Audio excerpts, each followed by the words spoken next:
Inside, the lights are low. This isn't your typical lounge. This is where the forgotten tales gather, where the shadows have their say. We'll talk of monsters in the woods, of killers with a motive and lights in the sky, and ghosts in the attic. Come into the waiting room. All right. This is second time around, and we're interviewing again Blake Lucarelli. Yeah, thanks for having me back. Hey, fantastic, David. And David is an ADR mixer at Fox Studio Locked. And ADR means Automated Dialogue Replacement Mixer. Yes. Yes. And you do a lot of behind the scenes type work behind the camera more than, let's say, in front of the camera. And I'm kind of familiar with that because in a lot of cases, I've been a location scout for various documentaries. So I've done work behind the camera more than I have in front of the camera. And you've been involved with a lot of movies and everything. Minority Report, iRobot, Free Guy. I love Free Guy. That was good.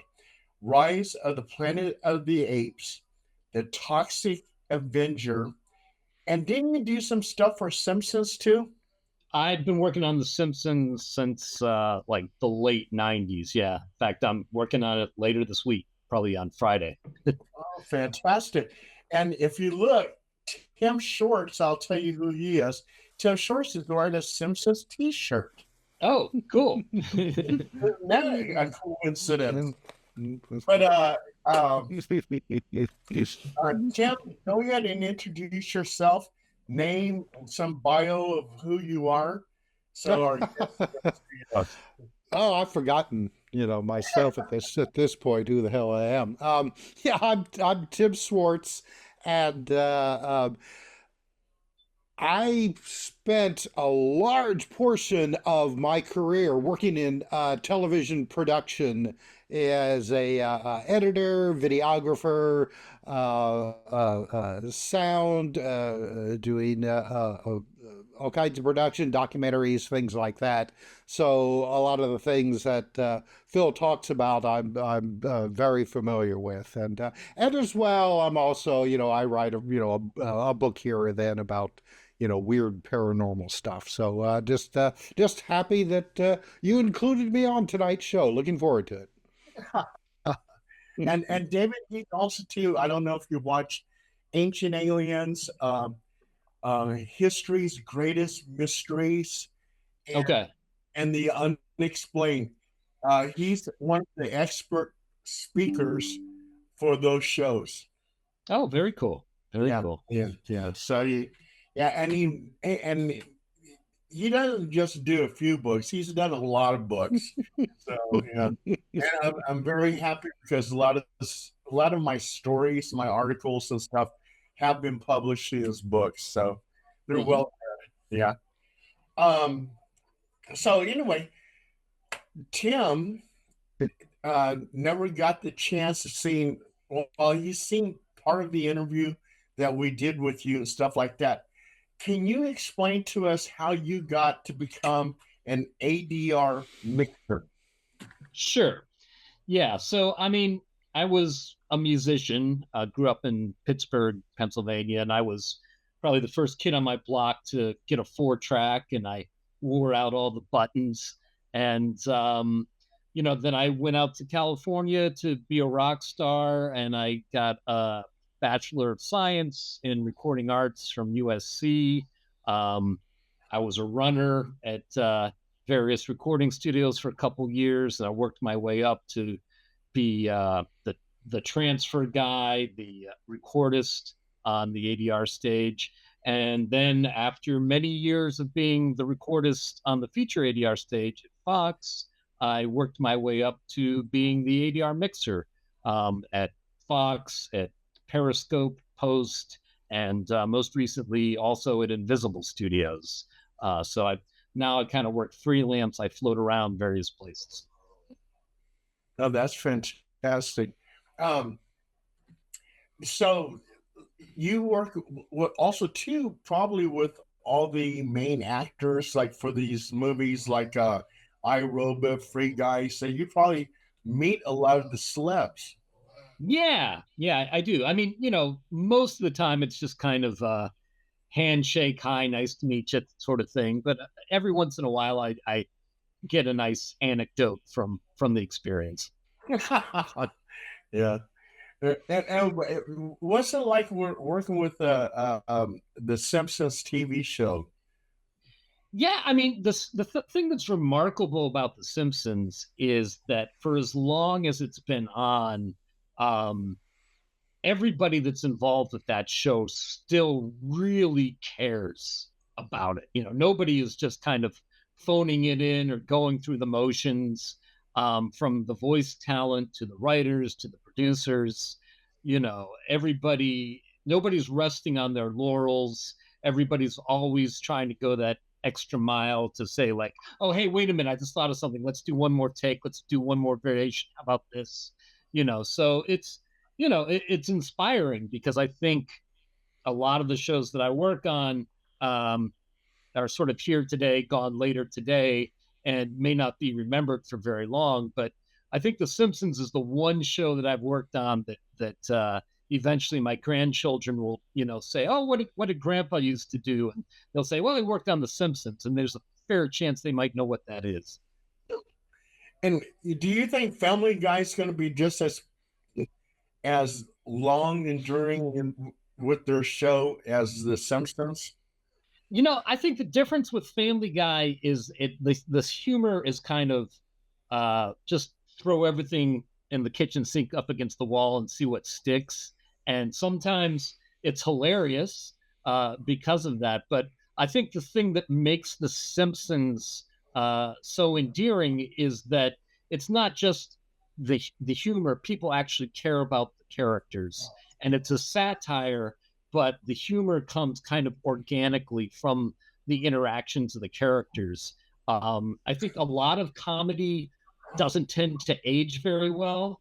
And certainly The Simpsons, the episodes over the last 20 years, they are of the era in which they were created. But because you care about the characters, there's also a certain timeless quality to a lot of those episodes. And also, too, Tim Zendine, just jump in if you have anything you want to ask or anything. Tim, I think you had a few things you wanted to mention. Well, it's not so much of a question, but I think that people who watch television shows, and especially animated shows like The Simpsons, tend to gloss over or not even consider how important sound is. Yeah. Not only for animation but for shows in general. It's so crucial. If you mess something up, with sound, and that's a great thing about ADR is that you can now go back and fix these things. But if you mess something up with sound, it's really hard to fix it. And now, especially with people complaining more and more about television shows, movies seen on streaming, where the music and the sound effects are so overwhelming, then to be followed by dialogue where people are talking about like this. And then you have to turn it up really loud, and then an explosion happens, and it wakes your kids up out of their bed. But yeah, I mean, it's just sound is so crucial for television and movies. And when you say that you work in ADR, you'll get people who kind of give you that look that your dog gives you when you make a funny noise at them. Like ADR, Right, but. right. But yeah, but it's so important. It is so crucial to make a program of any kind, just outstanding rather than just another show. Yeah, and I mean, it's people might be interested to know. I think the average amount of time that an episode gets worked on is about 6 months, but they're simultaneously working on maybe like a half dozen episodes at various stages, right? So they might be doing the script read through for one episode, that's going to air 6 months from now, but we've literally recorded stuff on a Wednesday ADR wise that gets dropped into the show that airs that Sunday. So it's both that, in advance preparation, but also that kind of last minute, like, oh, we got to fix that. All right. That's a quick turnaround. Yeah. That really is. Oh my gosh. Well, and thank heavens you now have the internet and other ways to get things from the West Coast to the East Coast. I don't even know if they do that anymore, because as you well know, I mean, it used to be that any changes would then have to be shipped across the country, and you just keep your fingers crossed that it would make it to New York in time.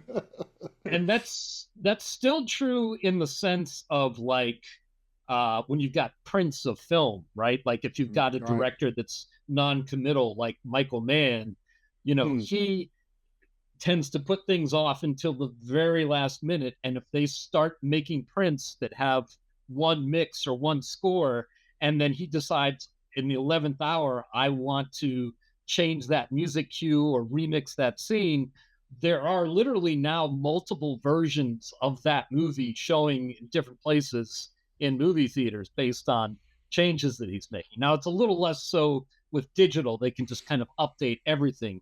But certainly back in the days when, they were shipping out film reels, that was the case with his films. You know what drives me crazy is I'll be watching a movie on TV and the sound is okay. I can hear it. And then as soon as a commercial comes on, it's loud. Oh, yeah. Oh, yeah. I have to turn it down. And then now I can't hear the movie and I have to adjust it again for the movie. Yeah. I mean, Tim said something, which is that, just generally speaking, people are having trouble hearing dialogue. Like a lot of people tend to watch stuff with closed captions on these days. Yes. And True. there is a reason for that. Part of the reason is that the specs for networks like Netflix and things like that, they want everything delivered in Atmos, right? Because that's the future. And, 10 years from now, probably everybody will have some version of an Atmos home system. But a lot of people don't have that now. And, a lot of people that do have home audio systems aren't necessarily properly calibrated. So what you've got is lots of time and attention going into the Atmos mix that virtually nobody is actually going to hear as intended. And then sort of almost as an afterthought, you have what's dumped into the, LCR surround mix or even stereo mix that's coming out of people's televisions. And so that in and of itself is not really conducive to the dialogue necessarily cutting through, because there are formulas that you can use to fold down from an Atmos mix to, like, for instance, a stereo audio mix. But those formulas are not absolute. I've seen them collapse, when you've got like a movie that's got these really low and helicopter blades and stuff, and you apply the formula to mix it down to stereo, and it's still clipping because you've got all this stuff happening on the low end and the subwoofers. And so, you've kind of got a team that's given maybe a day to fix and correct all of those problems, if you're lucky, whereas they spent weeks mixing the actual movie. It's true. And another thing with some of these movies, like last night, for an example, I was watching this horror movie done by some independent company, and the woman, the main character, her voice was real soft, and she had a boyfriend, and his voice was normal. He talked, like way we're talking, we can hear each other, and every time she talked, I'm going, what the hell did she just say? And and then the guy talks, and I can hear him fine. Yeah. And you have to adjust the damn TV because of that. I mean, Paul, we can't hear anymore, Paul. We can't hear anymore, man. What are you talking about? That actually, Okay, that actually was a trend amongst young actors for a while. They kind of jokingly referred to it as mumblecore, where something seemed more authentic and less stage actory if they kind of talked very low and under their Yeah. breath, which that's great if you've got perfect sound and you've got a low noise floor. But as soon as you're in a recording situation where that you've got air conditioning or other background noises, it's very easy for that to get lost. And especially with your independent productions, they may not have the time and the money to fix all of that, right? So there's certain actors that are available that they can fix, and that then they're going to re-record them speaking at a normal voice. But now suddenly you've got one person's ADR against another person's mumblecore production, and yeah, it's going to sound out of balance no matter what the sound mixers do. Wow. Well, it's also depends on the quality of the microphones, the placements, whether or not they're just using, like a overhead boom mic, or if they've got, other situated. I mean, I've seen I've seen productions use hidden Radio Shack lavaliers. Oh no. Oh yeah. Yeah, Come on, yeah. man. Oh Are you yeah, serious? yeah. Serious, huh? Well, actually, radio mics, I mean, typically what they do is they double mic the actor, right? They use a boom and they use a lavalier, and and it used to be they would choose one or the other. Typically, the lavaliers didn't sound that good, but if you're like in a distance shot, you can't put the booms in because they'll show up on screen. Nowadays, your some dialogue editors have fancy software where they can phase align both the microphone boom and the lavalier, and they can mix those together so that it sounds like one mic. And theoretically, you're kind of getting the best of all possible worlds. I mean, you can make an app for something like that in like 20 minutes. The way it's going down. I mean, all those things. I mean, just today I was working with the I had like a app where I try to make a drum machine, but the pattern, the song mode, I added 8 patterns, which I thought was enough to do like bridge, chorus, verse, whatever. But the thing of it was when I put it in there, I wasn't specific about the code. I didn't put all the coding in it, and it made all the increments. So if you want to say how long does a pattern go, what pattern does it go to next, it mixed all the numbers up, and yeah, it mixed it up, and then it was making the patterns overrun. But it was just a quick look. So I said, hey, well, you know what? Instead of me trying to make a good song mode chain here, let me just make merge pattern. So I just added a merge feature. So every pattern I make, I just add it on instead of program. I mean, but it's like you can do so many workarounds now. I was going to ask you about that. Like, how do you balance, all the stuff you studied, the technology, the ear you have, with some of the technology just coming out? Do you think that AI mix masters are as good as, say, how you master now? Like, what's the difference? And then the key question I want to ask you is what everybody asks you probably: do the Simpsons have some kind of insight into the future? Right. Yeah, I think we're a long way around from just like the Mixomatic 2000, where you just load everything into a template and have the AI do it.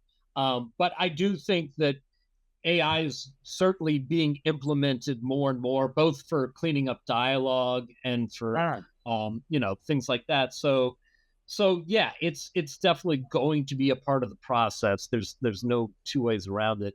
And in terms of The Simpsons predicting the future, I think, when you've got 600, 700 episodes that have multiple A, B, and C plot lines, and, some very smart, talented, forward-thinking writers, eventually there's going to be more than one coincidence where they hit some things right on the nose, not because they're like Nostradamus, but just the odds are even a stop clock is right twice a day. You know what I mean? Yeah, no, I think The universe is talking.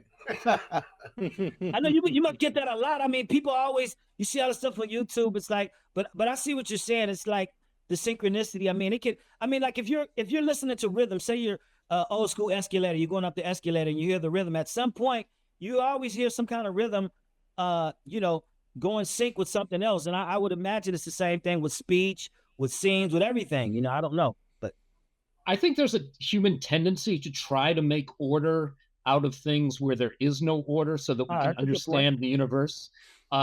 So like, the human tendency to see faces in where there may not be faces. If we just see two Pareidolia. dots and a smile, we see a face, right? And I think that's the same with audio, with noises. I think it was I don't know if it was Beethoven or Bach that they asked him where he got his ideas for rhythm. And he said that he listened to the sound of billiard balls knocking against each other in rhythm. And that was where he got his ideas from. Wow. Yeah, when I used to work in television news, one of the things that I always enjoyed doing, and I kind of specialized in, and this was like pre MTV, just right at the edge of when music television was getting ready to come out. I got to be really good at editing sequences to music, and this was like the old analog editors. But sometimes when I didn't have time to sit down and really do it, I had a knack where I would just edit stuff together willy-nilly and then lay down an audio track, and 9 times out of 10 it would match, or at You least can actually, yeah, it seemed to me it matched, and people who watched it seemed to think it matched. you That's can all that actually, counts. you can do an experiment if you just put music on your CD player and Yes. and put your television on without the sound, and watch it for 5 minutes. Eventually, there will be some segment of what you're watching that seems like it's cut in sync to the music. It may not last all 5 minutes, but yeah, there is a tendency, a natural tendency, probably because we're all human beings. We all have heart rates. We all have, we're breathing at a certain pace that like Yeah. there is a natural tendency to think of things at a certain speed and volition, both in our music and the way that we, cut together visuals. It's the same principle of, if you've ever done this before, sitting in your car, listening to music, windows are rolled up, and watching people walk up and down the street. You'll notice that there seems to be a natural sync to the music you're listening to and the way people and cars and other things are moving. Oh, I don't know. Maybe I just been, was smoking a little too Nah, much. that's a good point. That's a deeper dive. That's Yeah, real. what Jake just said is so true, because I've actually done that, and I'll have a passenger in the car with me, and that passenger will say, "That person's in my movie," and they're walking to the music. I'm going, "Oh yeah, I just seen the movie." Yeah, that's funny. It's just the way the universe syncs up, Yeah, What's definitely. the same thing with words? I mean, Lucarelli, I mean, when you're editing, like, can you explain, like, when you're at home and like say like you tell your son, you say, hey, that's good job. And then you just, as soon as you say good, and then the TV says job, it finishes your statement, or whatever you're talking. I mean, it's too much synchronicity like that. What do you think about those type of instances where the TV, the radio, and I don't mean like where people think, oh, they listen to my conversation and they give me suggestive, things based on my Yeah. conversation. I mean, where it happens real time. I know the phenomenon to which you're referring for sure. And it's, yeah, definitely, it always makes you go, whoa, that's kind of a postmodern moment. Obviously, today was brought to you by Yeah. that word, Love Days with the Theme, that kind of synchronicity. I mean, again, it does make you wonder. Also, similarly related, if you learn a new word that you've never heard before, you'll notice you start hearing it, and you're like, how could I have missed the existence of this word? Now I hear it everywhere. Like transmogrification. And what Zandi's talking about, they have a commercial which is similar to that. The University of Phoenix, where the guy says 11,000, and the woman's watching it, and she's getting this message from the TV. da da da 11 and blah blah blah 11. Everything's 11, and it turns out it was pushing her to go back to college. Okay. Oh wow. I mean, Wow. you could even argue the whole 6-7 Gen Z thing is kind of related to that too. It's like, Right. okay, these two numbers in sequence do tend to come up on a, fairly regular basis in life. And if you notice it, you start to see it more. Oh, remember, everybody was talking about 11-11. Everybody was seeing 11-11. They would look in the clock and it was 11-11. Have you heard about that? No, but Yeah. I've certainly experienced that. Oh yeah. Well, do you think it's more like if you like say like my birthday, if I know I see that number on the clock, every other day or something, and oh wow, my birthday. But is it because you're tuned into those numbers, or is it really, a number that's a universal phenomenon? What do you think? What do you think, Tim? Oh, I think I think I think he should answer that. He's the guest. I'm just the person asking questions. Well, I mean, man, you guys got so much knowledge. I got to pick all your brains, man. Well, let's let our guests go first. Yeah.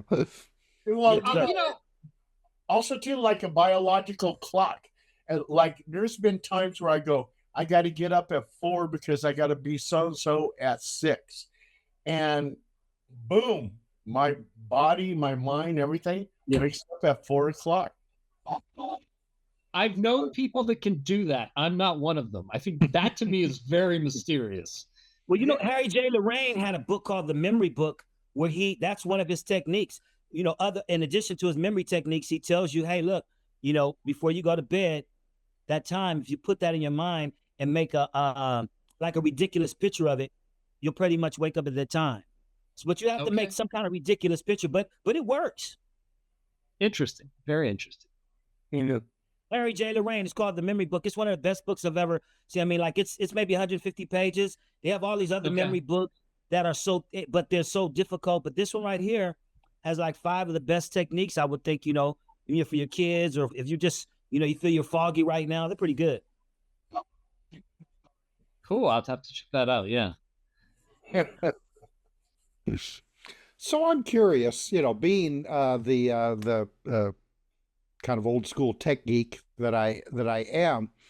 Yeah. What kind of changes have you seen with sound production from now to from when you started to now? I mean, you said that you've been working on The Simpsons for 20 years, and I'm sure that you did things before that. And I mean, I know from my experience how things have changed so much, over the years, from analog to digital, and then, is it going to be AI or what? What kind of changes have you seen? Yeah, that's the biggest one primarily, I guess, would be that everything has transitioned from analog to digital.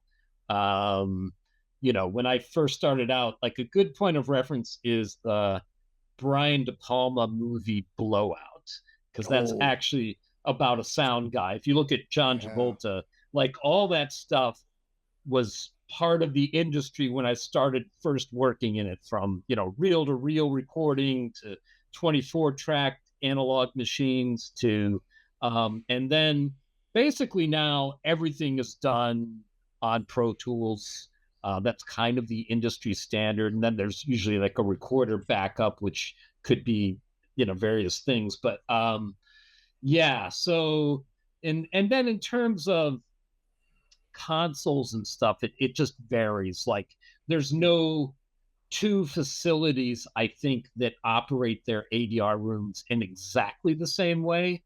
Like at Fox, we have an SSL duality console, but the center section was actually custom designed and built by the Fox engineers for ADR. So, you can do some kind of elegant things with it because of that. But other places I work, you don't necessarily need that. There's ways to work completely within the box of Pro Tools and still get the same results. It's just, it's a little bit more,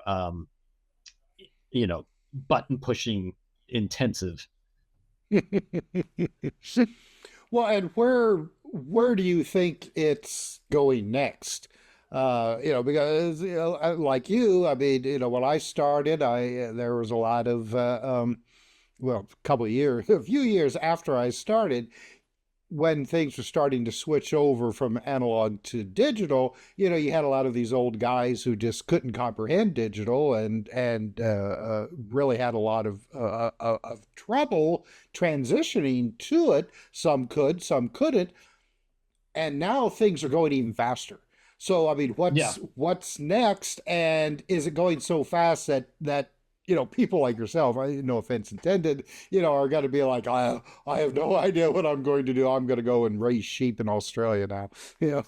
Yeah, no, I mean that's a real thing. I think that there will always be the need to record some ADR and some voiceover, but probably less and less because, with the new AI technology, it's much better at separating the noise out from backgrounds and things like that.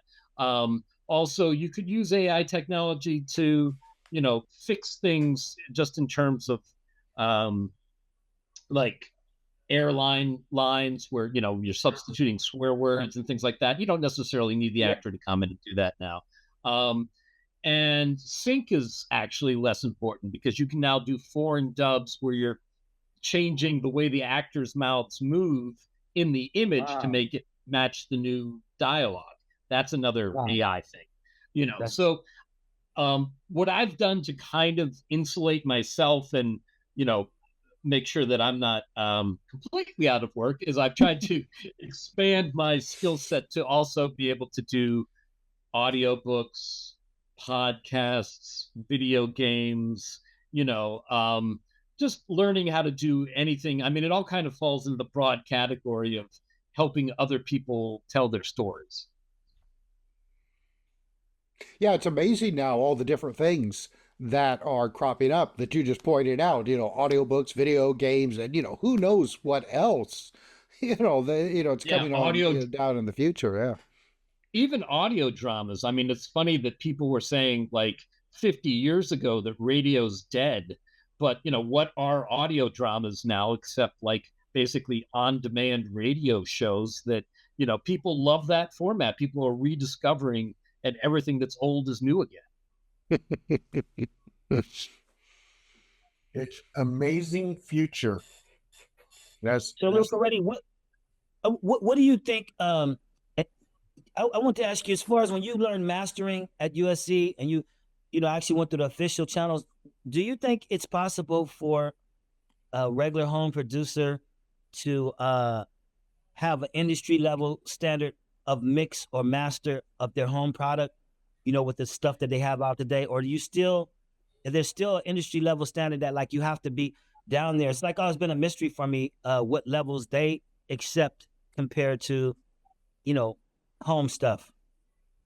Yeah, I mean, I think that because I'm a musician too, and I've recorded several albums worth of material of my band and other music and stuff. And back in the day, I would pay like a mastering engineer to listen to stuff, and it'd be like $100 a track, that kind of Yeah. thing. And even I got into something what they call stem mastering, right? Where you have like Okay. all the guitars, all the vocals, then like stereo drums and Yeah. stuff like that.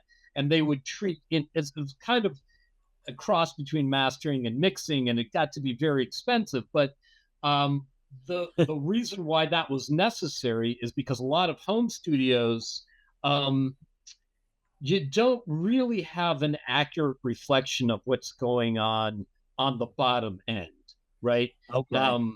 Especially between the subs and the bass and all that kind of stuff. So I would say that from the mids and the highs, you can pretty much mix that stuff at home. But for it to sound as good as the best professional level mixes and mastering, that's you need studios that are properly tuned and able to accurately represent what's happening on the very, very low end. Now that said, the last few songs that that we've put out, we've mastered with AI mastering from home.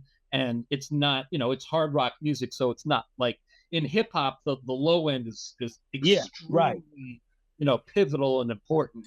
Right. In hard rock, it's important, but it's not quite as pivotal. Yeah, it's not definitive. Yeah. David, so I have to stop you guys.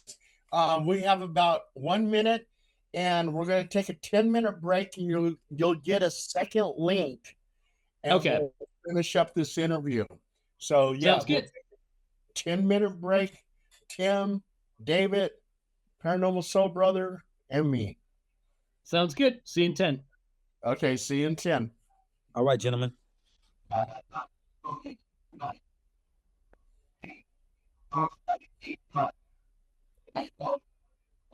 And in 30 seconds, it will shut down. And you guys won't have to look at my face for 10 minutes. To the New Year's countdown. I'll put Homer back up there again. Oh, yeah. There we go. Yeah, put Homer back up there. Yeah. When you come back on, put Homer on. I like that. 2, 1. All right, we're back again, and we're going to finish up this interview. And there's Homer. All right. Actually, I thought of a funny Simpsons anecdote that I could tell you guys while we're on break. Yes. So they do what they call the Simpsons table reads, right? Where the cast gets together and they sit around a table and they all kind of read through the script for the first time. And so, it's kind of like a hot ticket in town to get invited to sit in on one of these things. And a lot of celebrities that are fans of the show like to come in and sit in on the table reads. And it's not actually even recorded, although recently they've started recording it. But so one of the guys that's a Simpsons fan that was scheduled to come to a table read was Stephen J. Hawkins, right? Big Simpsons fan. And so they're going to start the table read, and he's not there yet. And, they're waiting for him because he's kind of a big deal, and they're all fans of his. And, so the clock is ticking, and it's like 5 minutes, 10 minutes, 15 minutes late. Now they're starting to get concerned because, his brilliant mind, but health may be a bit more fragile than the average person. And so they're starting to worry. And there's kind of a tension in the air. And Harry Shearer looks up and he goes, that man has no concept of time.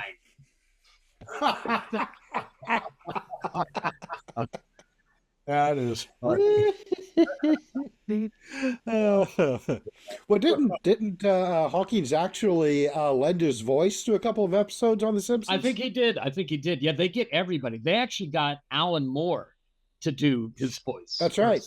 And nobody gets Alan Moore for anything. So that was, yeah. That's amazing. Yeah, I got to meet Harlan Ellison. He came in. And promptly punched you in the mouth, right? He did. Yeah, but what happened was I said, hey, I'm a big fan. Would it be, could I get an autograph or a picture with you? I forget what. I mean, I rarely do that, but I am a fan of his. And he goes, what you're really asking is, would it be an imposition for me to do that? And the answer is yes, but I will do it anyway. Like, okay, all right, thank you.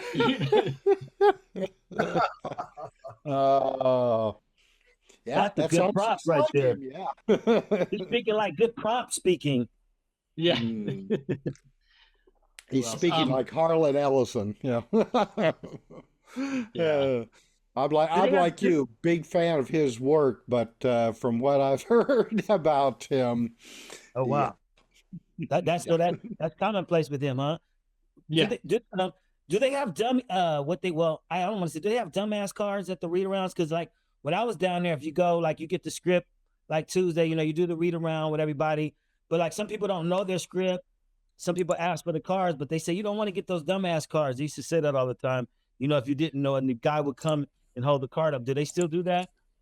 Not for The Simpsons, no. I mean, it's just a matter of, like it's literally sometimes the first time they're seeing the script. So like some of them are doing like cold read-throughs, and now everybody's kind of spread out across the country. Yeah. People have multiple residences and stuff. Oh, okay. So, Okay. they're not necessarily all physically in the same place. Some people are, piped in from out elsewhere and stuff. So yeah, it's but it's still cool. I've been to a couple of them, and it's a neat thing because there really is a camaraderie that those guys have with each other. From just having worked together for so many years. Well, did you? It's funny you say that because of that camaraderie. I've seen firsthand where those actors, like Gordon Jump, Les Nessman, those guys, when they would get the script, they come, they tell you, they say, hey, look, don't memorize it. I just see how you feel in it. And I'm thinking like, no, like, I want it, but they'll sit there and they'll just hear everybody's lines and they become the person. And by the time Thursday comes or Friday when they film it, they just know their lines. There's no memorization for those guys at all. It's a crazy thing to see. I imagine it's the same thing for the voice actors learning their parts. They become the entity of the character, the actor, and they've been doing it so long that they kind of know, where they fit in the whole scheme of it. Yeah. I mean, to the point where a guy like Hank Azaria can sometimes do a whole scene with 3 or 4 different characters that he plays, and it's wow, talking to you, just switching back and forth between characters like a conversation. And I don't know if I said this the first time I was on, but he admires guys like Mel Blanc who could do Daffy imitating Bugs, talking to Bugs imitating Daffy, and there's certain voices that are a little bit harder on his voice than others. So sometimes he'll say like, "Oh, let's save all the Duff Man stuff to the end," because he knows that that'll burn him out a little bit quicker, and he wants to sound good for the other voices like Freak and things like that. Ah, okay, wow. Just recently I was reading about The Godfather, and they said that Marlon Brando would, if he was talking to James Caan on his torso would have a cue card or an Indian card for Marlon Brando to read from. Oh, interesting. Yeah. So, I also read that he put like marbles, like literally something in his mouth. Oh yeah, he put it. I heard it was cotton. Oh yeah, cotton. Yeah. Okay. Yeah. But yeah, Harry Belafonte did that too. Harry Belafonte did that to his Jaws. He played in that movie with Sidney Poitier, Uptown Saturday Night or something. He put in his, maybe he got that from him or something. Interesting. Or people just, I don't know if they do that, but that is crazy. Yeah, and you wouldn't think of that a great actor like Marlon Brando would have to read from cue cards, but he was notorious from what I've heard from doing really? that. He would have his lines like all over the place. Yeah. So if he was like standing at a table, his line would be just right in his line of sight, so he could read it. Yeah, there's certain actors that have that. Like I think Kelsey Grammer also had that reputation that he wouldn't necessarily bother to memorize his entire script, so there would be somebody standing off to the side with cue cards.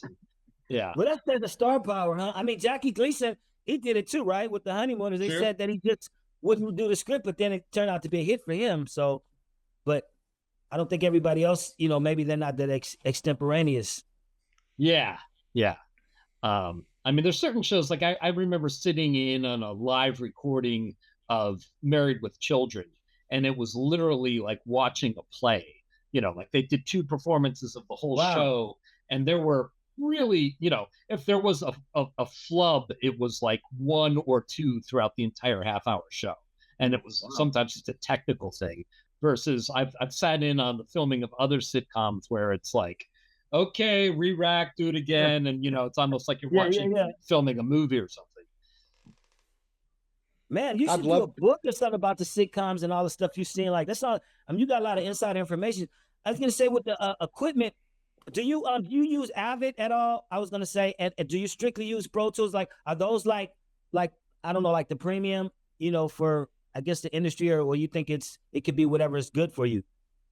Yeah, I mean, I know what you're saying. There is kind of a strange disconnect between the audio editing software and the video editing software, and sort of never the twain shall meet. But you were asking me where the technology is going. I would say that is one leap that the technology hasn't made yet, but that is certainly something that would be helpful and necessary and is in the cards, and I think ultimately will happen, is that the same editing software that you're using to edit picture, you'll be using to edit audio. And like I said, hasn't happened yet, but um, you can do primitive video editing in Pro Tools, and you can do primitive audio Right. editing in the Avid, but you can't, they don't quite talk to each other and interact with each other in the way that you would ideally like them to, where you could just have the one, be seamless with the other. You're spot on about that. You know why? That you're spot on, because if you try to make an app that's really good, like as best let's say your knowledge you have about some editing piece of equipment, you could actually go make that now, and you could put the features that people that do what you do, it can be like right there, better than what you have right now, except for there'll be some like the details that like the real equipment has that, and somebody will ask you this question: why are you using that when you could use this? Like, they already have the established equipment out there. So when you're trying to make yours, if you're not going to make it as good, but I mean, so you're spot on about like the technology would end up catching up to you anyway. Yeah, I think so. I think that's ultimately, I would say, within the next 5 to 10 years, that'll happen. Hey, I mean, David, go ahead. Go ahead. No, I'm No, serious. no, go ahead. Oh, no, I was just saying good points that he was making. oh, okay. I was going to ask you, David. I know you've done a lot of work with the entertainment industry. Does IMDb give you credit for all the different episodes that you worked on? No. Yeah, so No. they leave, Oh wow. they leave stuff out, huh? Because like on my IMDb, I don't let them get away with anything. It's like You don't. yeah, like Ghost Adventures. Photo. I've done some work behind the scenes for Ghost Adventures, and I made sure that they give me some kind of credit on the IMDb or on the show itself when they show the credits. Do you get after them for not giving you credit for episodes that you've worked on? Well, it's harder with episodic TV because, to keep track of, like I said, we could be working on 6 episodes of The Simpsons in a day. And, there's other mixers that are working on that too. Some of them I get credit for, some of them I don't. But, most of the episodes over the years, I've probably made some contribution to, albeit perhaps a small one, or a major one in other cases. So, they don't have to give you credit for anything. But I've definitely worked very little on a film and been surprised that they bothered to even give me credit. Like maybe I worked a half a day on a film that other people worked weeks or months on. And then there's been other films that I have worked for a lot on that I didn't get any credit. And I've been shocked that they didn't bother to give me credit. So, it's just, it's sometimes it's just the politics of the other studios, what they want to bother to do or what they don't want to do, and sometimes they make mistakes. I remember there was one film we did a lot of work on, and they forgot to give us credit. They called us up and they apologized, and they said, "We're so sorry. We know you did the majority of work on this movie, and our bad." Well, it happens. And the IMDb is basically your resume. Right. producers will go back and they will look at it and determine if they want you or they don't want you. Yeah, a lot of times my wife will say like, "Hey, let's look through your work orders and see what you've worked on recently," and then she'll just like upload it herself, and they'll verify it or whatever. But that's really the way I think it gets updated more often than not. Yeah. I don't, yeah, when I see that I did some work on something and I don't get the credit, I'm on their ass. Okay. Oh my God. And I'm like, I look at Tim's IMDb, I look at yours and everything else, and I know yours should be really, really super long because you've been doing this for a long time. Yeah, yeah. It's funny the stuff that they say, like, "Oh, you're known for this movie that came out 5 or 10 years ago or something," and I'm like, "Okay," but I worked on a lot of stuff since then. But it just doesn't get put there. Whatever, Oh yeah, yeah, yeah. I hear that. Paul, can I change the subject for just a minute here? I've been wanting to ask this question before we run out of time again, and this involves the first time that you were on the show, you talked about the spook show that you did. Yes. And I want to ask for a description of what that show was like, but I wanted to tell you, I am old enough that when I was a kid in the 60s, teenagers in the 70s, and our small town would occasionally get, for like Saturday matinees, live spook shows.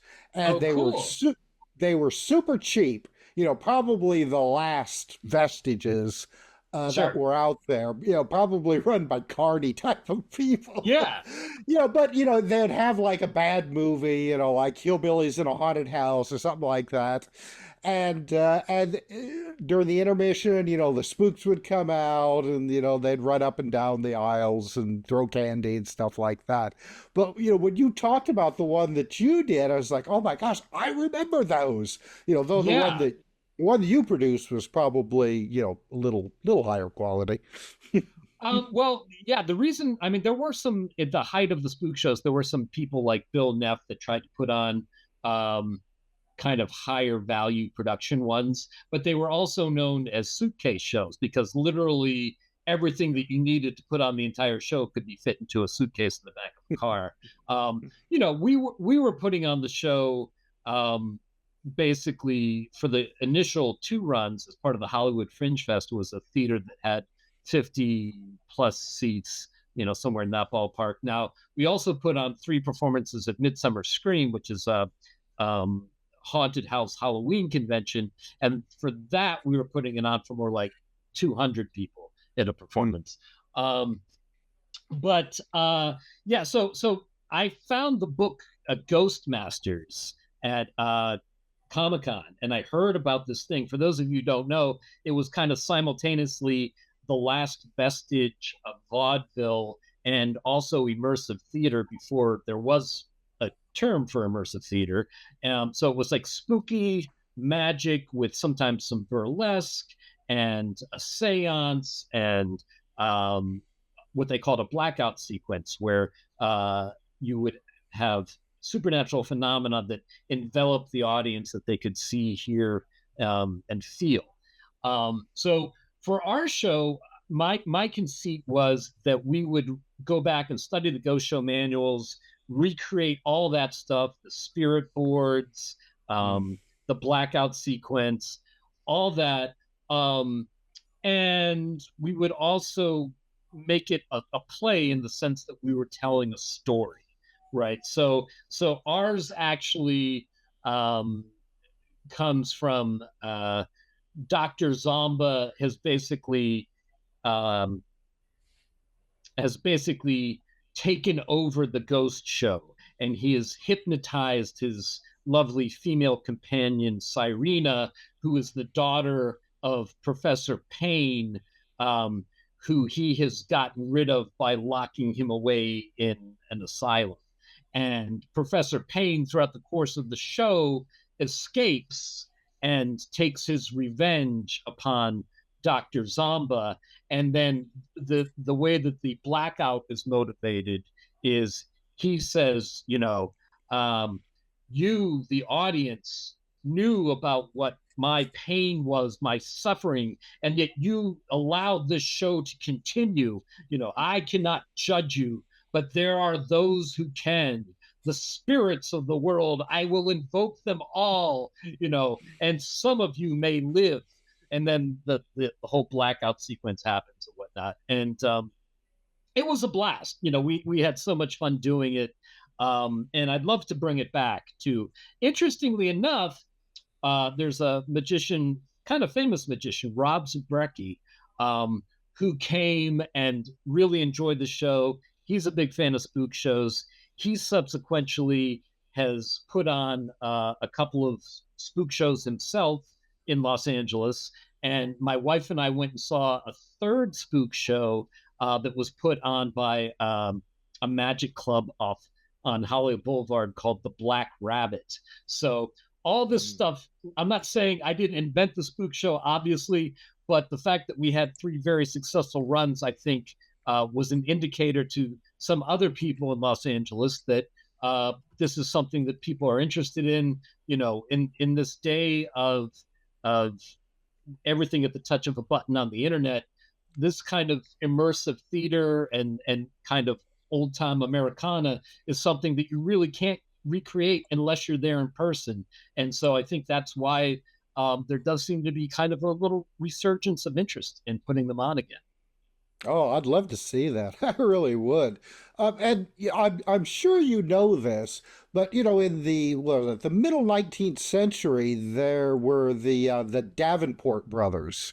I don't know if you've ever heard of them before, but they would do shows in the United States, and they actually took it to Europe as well, where they claimed to be spiritualist and could make all kinds of ghostly phenomena, the music playing by itself, and just all kinds of these things, and very reminiscent of what later became the spook shows. But obviously, I mean, they were just very good magicians, but their whole spiel was that this was real.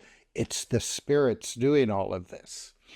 Yeah, the spook shows kind of evolved historically out of spirit, the whole movement of spiritualism that kind of came up right around, the First World War and whatnot. I guess whenever you have mass death on a huge scale, and there seems to be a huge surge of interest in spiritualism, which is, I don't think, coincidental. And it's kind of based somewhat on that, as people kind of learn the tricks of seances and that they became more played for laughs, although there was always a horror element too. It's a little bit that, it's a little bit Grand Guignol from Paris, and it's a little bit Phantasmagoria, with Pepper's ghost and illusions, kind of things like that. So roll it all up together in a ball and you have a spook show.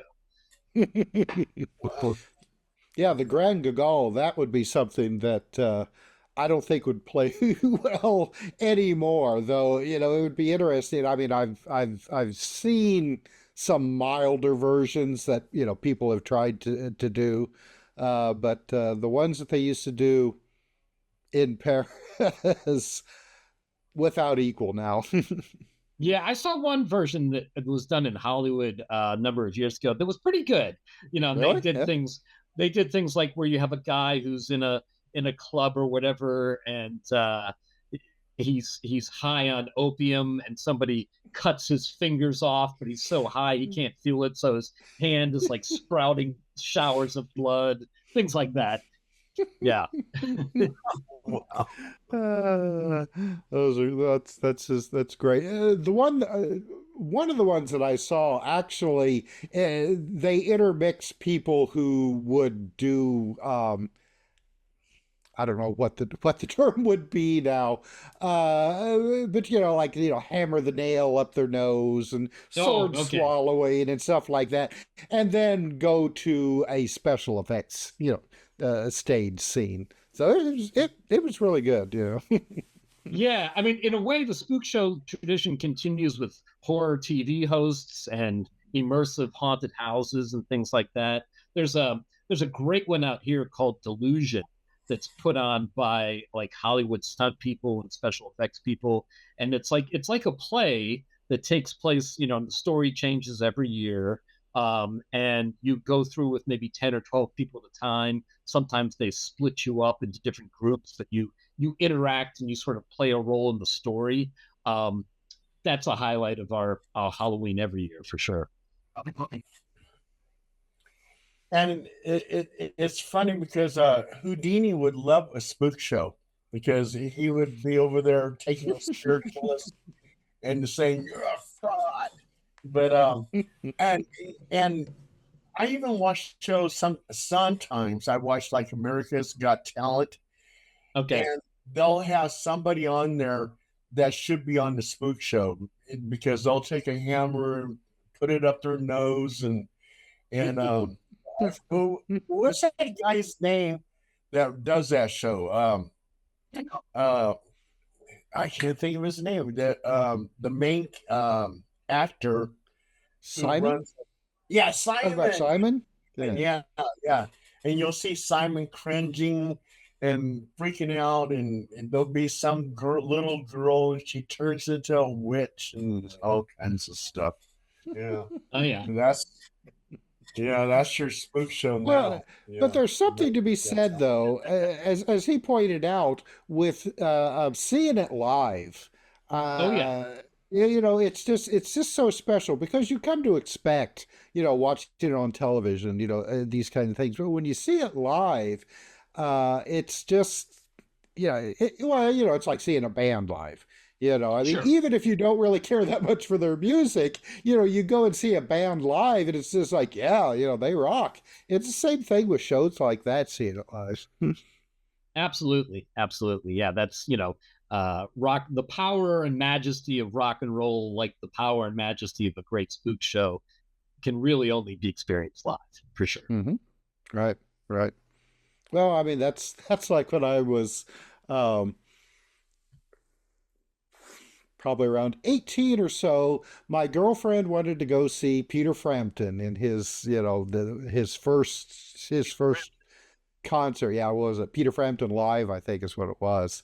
And I couldn't really have cared that much about Peter Frampton, but wanted to please her one. And I enjoyed it. It was a good show, it was a lot of fun.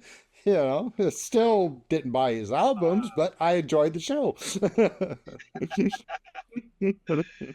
No, and speaking of concerts, I went to see Rod Stewart when I was in the Army, and Okay.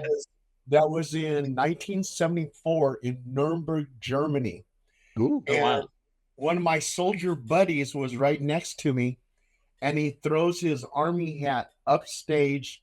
Rod Stewart catches it, puts it on, and this guy, he was so thrilled, I couldn't calm him down. That's my freaking hat. He's wearing it. It was like, calm down, dude. Okay, you caught it. Okay. Rod That's Stewart. awesome. So what are you doing now, David? What shows are you working on now? Um, I can't. I'm working on some really cool stuff, but unfortunately, Non-disclosure. yeah, I can't talk about. Usually, what happens is you're not supposed to talk about the stuff until after it comes out, and then after it comes out, nobody Right. cares. But I'll just say things are trending in the right direction. It's been a weird time in Hollywood for the past like 5 years, really, since the pandemic. And streaming was really successful for about a year, and then the dual strikes and the fires and all that stuff. What made it pretty tough. But just the past like 6 months, things have been picking up, and if my schedule's any indication so far, things are continuing in that direction. So fingers crossed. I'm working on a lot of really cool stuff with a lot of names that you guys would know. I can't tell you. Sorry. And well, that's cool. That's cool in itself. You know, that's big news, man. I know you'll be back to tell us. Sure, absolutely. And what can you talk to us about? How about can you talk to us about? I don't know if this is you know, out of bounds, but basketball, sports. You have like a star in your family, from what I understand. I don't know if you want to talk about that, but you got a star, man, that can hoops. Oh, well, my son, yeah, I mean, he's you know, I'm proud of him. He's a junior, and he's on the varsity team of his yeah, and he's been Good. player of the game. Yeah, he just had, you know, made 29 points. It was his career high, and he's, you know, he's really good. He's and 29, he, 29. Ooh, what yeah, is it? Was it what is he? A point guard, forward? What position is he? he's a forward, sometimes between like power forward and small forward. You know, they don't 29. exactly Wow. play strict positions, but Yeah. yeah, I'm not a. He's the alpha male I never was. I'll just say that. So, you know, Lucarelli. yeah, Man, that's yeah. beautiful. It's beautiful. But now he's saying he might want to be a fireman because that runs in his family. Actually, my wife's father and my son's uncle were both firefighters, so he's got the build for it. He might do that. David, I used to be a firefighter back in Oh, okay. 1977. So Yeah. you could either talk him into it or talk him out of it. What do you think? Well, you know, I was talking out of it. And let me tell you a quick story. Okay. Yeah. I used to work for California Division of Forestry, which is now Cal Fire. And Okay. we went to this humongous fire in the Sierra Nevada mountains. Okay. And I got off the truck, and my captain's yelling at me, "Get to the root of the fire." And it was a spot fire, which is a small fire. And I was getting into the root to kill it. I turn around, and there's a fire behind me that's 20 feet high. Oh, And my I God. could feel the heat on my cheeks. I could feel it on my hair. I could smell my hair. And Okay. I said, "F this." And I threw down the hose because my captain was yelling at me. He goes, "Roberts, get into the roots of the fire. Get into the roots of the fire." And I said, "F you." And I threw down the hose. The hose went all like this. And I got up on the fire truck, and I had my arms folded like this. And the captain goes, "Roberts, get off that effing truck and get over here and fight this fire." And I just go with the finger, "F you, I quit." And Wow. those firemen are heroes, okay? Because I couldn't do it.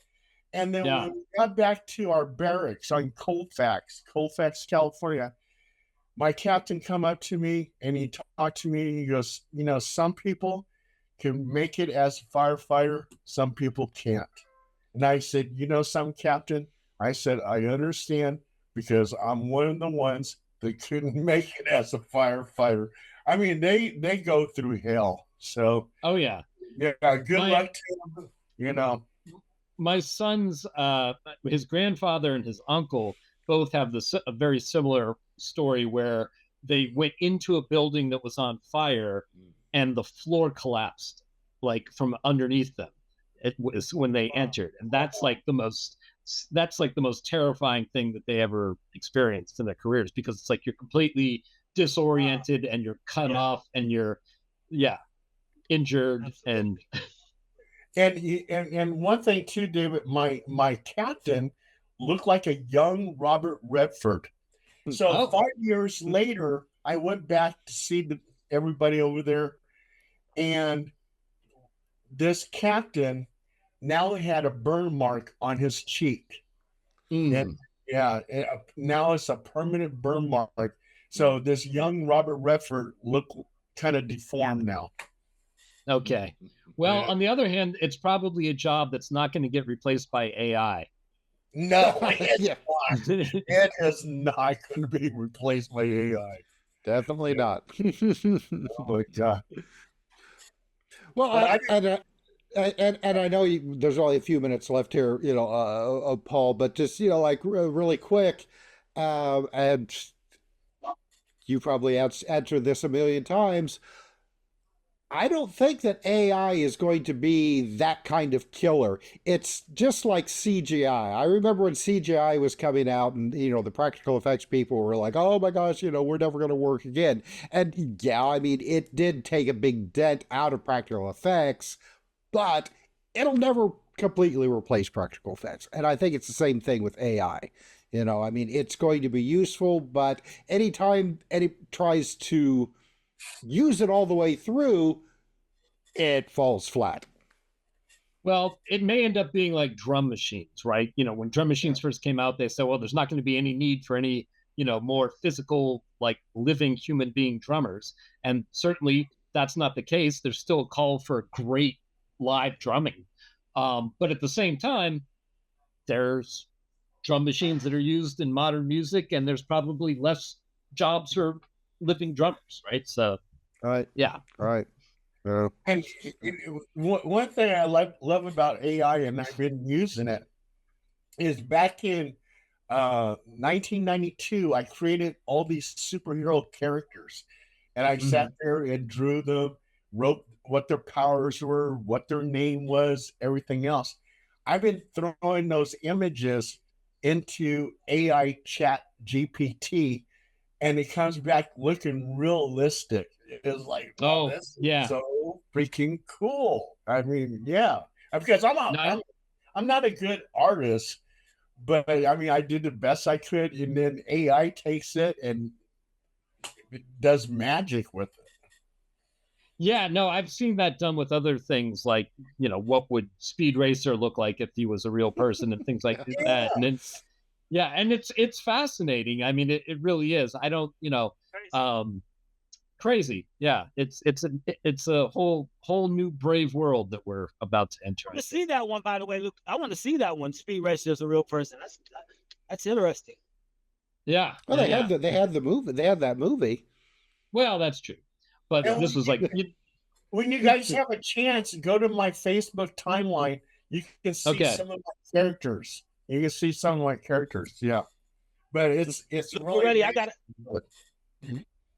to send you a copy of a beta copy of my drum machine. It's a one stop. It's got video editing. It's got a chopper. It's got samplers. It's got everything on it. But I mean, if I had to give you a manual, though, that's the complaint I've been getting. Okay.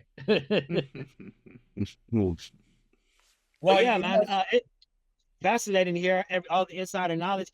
I'd like to get you another time to pick your brain about really like the whole Simpsons thing. The lottery, people picking numbers from the lottery, anything like all that. It's still a lot to ask about that, because I know you were, you gave us an explanation, but it seems like uncanny, Well, there's more things in heaven and earth, Horatio, than are dreamt of in your philosophies. Who knows? Hey, David. Yes. David, we have like 2 minutes left. Thank you for so much for this interview. How can people get in touch with you? Yeah, so if you just go to David Blake Lucarelli on Facebook, or David B. Lucarelli at Twitter, abacabstudios.com, and Abacab Studios on Etsy. Probably the best way is you can find my books, like Dr. Zombies. Yeah. Actually, it's going to blur. It's coming out blurry, David. Yeah. My background. Try it again. Okay. I think it's okay. There we go. Yeah. It's because I've got blurred backgrounds on here. Let me undo that for a second. Okay, there we go. Now we see There it. we go. Yes, Dr. Zamba's Ghostly Tales. Tinseltown, which there's 2 volumes in that series. I'm going to start working on the 3rd graphic novel in that series this year.